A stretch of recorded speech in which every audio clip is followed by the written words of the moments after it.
All right, everyone, you've come in right in the middle of a heated debate here. This one is carried over from a day now. This is student loan forgiveness would be a bailout for the elites. I'm not going to read too much of this because we've already gone over this so much that we don't even want to read this article. We just want to get into it. So I'll read just the top paragraph. Throughout the Democratic presidential primary process, candidate after candidate has promised voters the moon, long on aspirations and short on details of how to pay for them.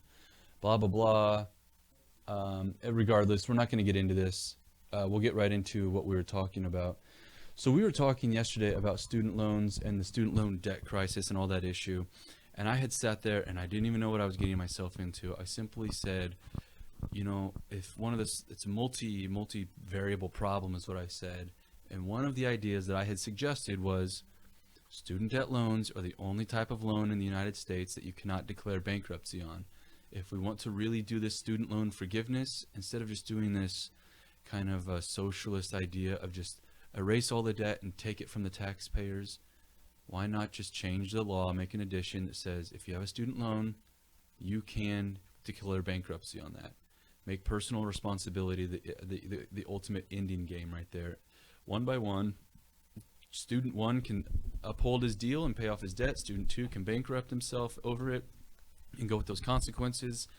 And then little did I know that was going to start such a firestorm of conversation. So, all right, so what do you guys think? The thing about that, and this is how we started yesterday, if somebody came out of college and it doesn't make any difference who it is, whether they're responsible or not responsible, if they've got a debt and they come out at 22 or 23, if they have the ability with no earned income, no assets to file bankruptcy, why wouldn't they? Well, there's consequences. There's what consequences? Well, there's no what are the consequences of declaring bankruptcy?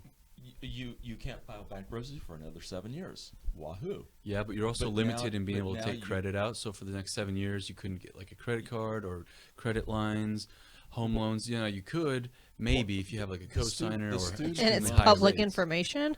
Yeah, it's public information. It's a very what does a 22 or 23-year-old care if it's public that they've got filed bankruptcy, if they just wiped off $100,000 off their debt? You're right. And turn around, and they could have had a great party on that student loan. That's they possible. could have bought a car on that student loan. That's possible. If they turn around, and if the government would stop guaranteeing the loans, the cost of universities would stop going up. Now, I think it is, we do need to talk about the history of student loans, because it used to be up until about 8 or 10 years ago, student loans were only made by private banks and credit unions and that type of thing.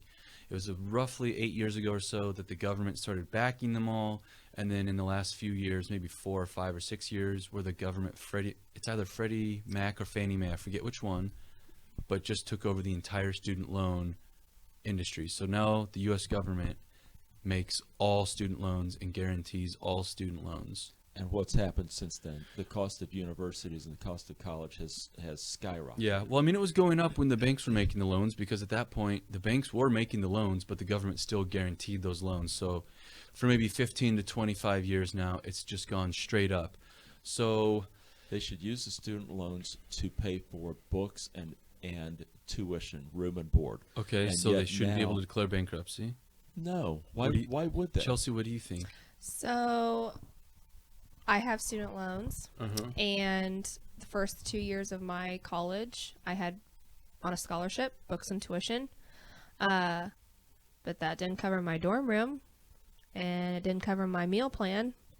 And when I applied for FAFSA, for government aid, because of whatever income I had at that point in time, they have their own table, they have their own calculation, and they say, okay, you know, Chelsea, this is your income, this is your level, this is how much we'll give you. And you do with it what you think is what you feel you need to do. And so I would pay my dorm, and I'd pay my meal plan, and I'd pay my car loan, and I'd pay my bills, and I'd probably have some left over. It never crossed my mind to maybe put it in the savings account. Oh, yeah. Because then I would obviously have to pay it back, what I had borrowed. Yeah. I thought, oh, man, I got an extra $300. I'm going to go shopping. Yeah. You did that? Yeah, Okay. I did that, Yeah, because after I paid all my bills. I know plenty of people when I was at university, there were hushed tones about, I know that guy is on student loans. He never goes to class and he's always out partying. Yeah. That kind of stuff. So you know that they're spending their money, their student loans on parties and such. Every semester you would get a check. Yeah. Because what would happen is your financial aid would be sent directly to the college. The college would have their spreadsheet of bills that they would charge you. Then the bills would be paid for by the check that they received. Anything left over, you got like a refund check. And that's what then you use to pay all your other bills or go party or whatever it was. And there was times where people were getting $3,000 to $4,000 checks left over, because if you go to a community college and you're on scholarship, what else do you have to pay for? You know, there's not a lot of fees that they're going to charge you. So what do you think about forgiving student loans? I personally don't feel like it's something that needs to happen, because I made the conscious decision to go to school knowing that at some point I was going to have to pay them back. However, I do feel that it is unfair that we can't pick our own servicer, because we can't pick our own servicer. The government picks that for us. There's not like any kind of direct competition between them to have lower interest rates on that. I also feel that there is some responsibility on the borrower. There is. If you're going to go to school, you have to fully understand the loan, how the loan works, when you're going to pay it back, what you're responsible for paying back. I don't feel that a lot of people look into that, and so they feel that they're being taken advantage of. Okay. Not that some people don't get taken advantage of from higher interest rates. Yeah.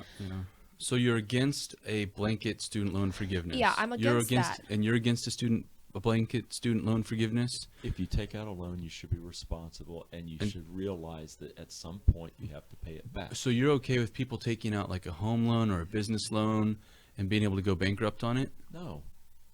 So then people shouldn't be able to declare bankruptcy at all? There's a difference here, because you choose to take those loans out. Yeah. The home, people can go rent if they don't want to buy a house. If they want to go to school, there's multiple ways that you can go to school. You can go to a junior college. You can actually have a real job while you're going to school to help pay for school. But time out. You can get grants. You can get scholarships. You can take online classes. You do not have to go straight to a major university and pay $20,000 to $30,000. How many years ago was it? What year did you graduate university? 1980. Okay, 1980. So 40 years ago, basically. 39 years ago. Who's counting? 39 years ago. We watched that YouTube yesterday. I'd play it yesterday if I could find it. I don't even know where we found it, though.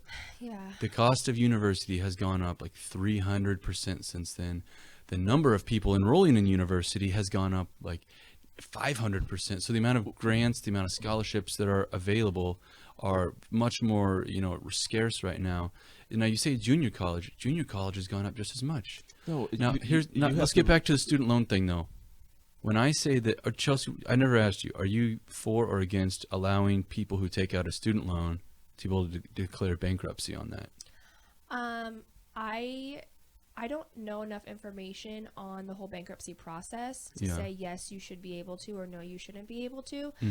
Because I feel like if you just have student loans and you're not able to meet those, then there are other outlets for you to go make more income to be able to meet that. But if you made the conscious decision to buy a home or get a car, and you now have that and student loans and you can't afford it, I guess my take on it, yes, if you just have student loans, you should be able to file bankruptcy if you can't make those payments. But if you made the dumb decisions to go get a house and go get a car and go finance this and go finance that, and oh crap, now I can't afford my student loans, that's not the government's problem. That's your problem for taking on too much debt. Yeah, why is it that the universities don't look at the loans the same way that a bank does when you're going out to buy a house? That's exactly. You can go. They out don't and need buy, to. Well, it's the same as indentured servitude. You take the student loan out, and that person is.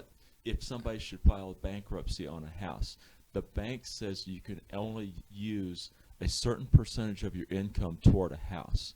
But a university doesn't say, hey, you're going to be a teacher. You're going to start out at $30,000 a year, but it's okay for you to have $200,000 of debt. So you just made the argument. I feel like you're making the argument for me. No, you're right that schools don't care at all. You could go to school and say, I want to study the Dark Ages,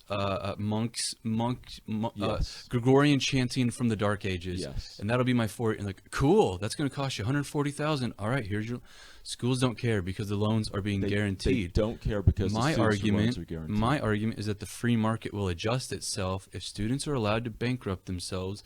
18-year-olds going to university and applying will be put under the same scrutiny. It would adjust itself. Let me finish my sentence. The students would be put under the same scrutiny that you would be if you went to go apply for a business loan. You could do the same the thing school by or the bank not giving guaranteed loans from the government, and Yes. allow those loans to be just like Chelsea said.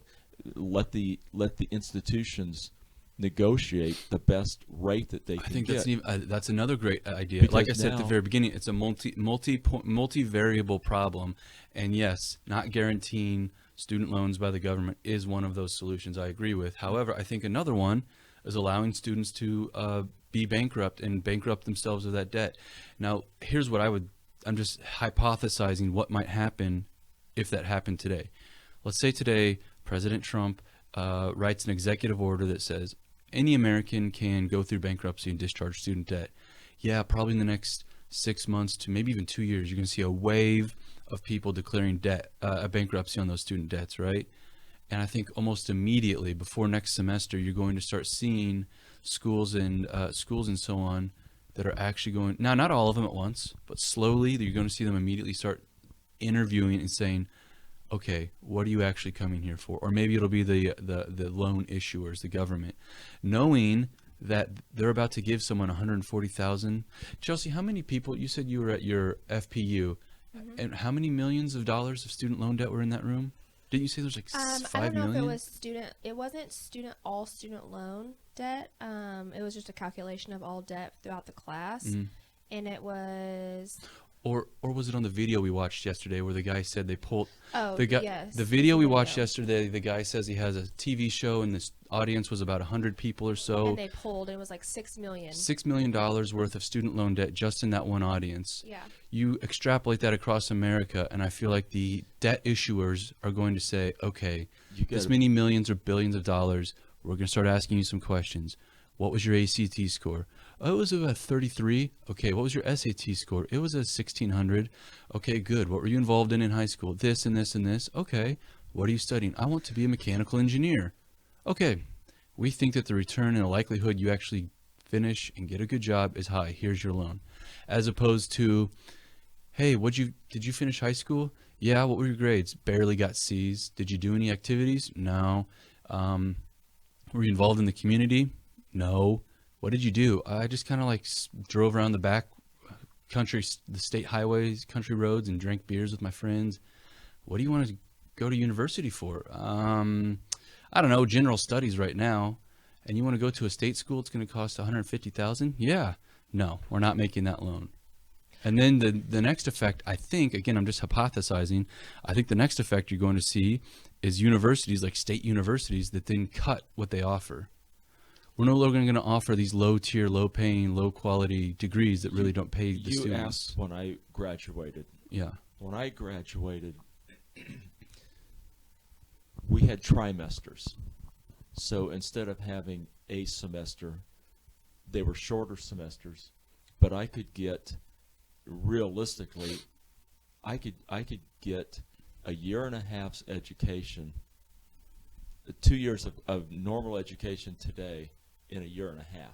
Yeah. Because of trimesters. Okay. Now they've gone away from that because they lose revenue if a student graduates a semester early. And you go to university, and what do? The first 2 years are English, math, and social studies, all the stuff that you learned in high school. Yet you still have to take it over again, and now instead of having a 4-year degree, every degree is a 5-year degree. So it's not just the student loans and the student debt that's out there. It's the universities that continue to expand. And don't be surprised if a lot of these 5-year programs become 6-year programs, so the university can bring in more money. So if the thing that you don't take into account, if you let them file bankruptcy on all these loans, now Fannie Mae, Freddie, whoever is financing it, how do they survive? They can't survive if all those things start coming in and they're just bonds backed by the government. And at some point, then it is going to be a real wake-up call, no doubt about that. It has to go on to the debt. So the debt ratchets up another $2 or $3 trillion. Could be, to finance people that have no responsibility.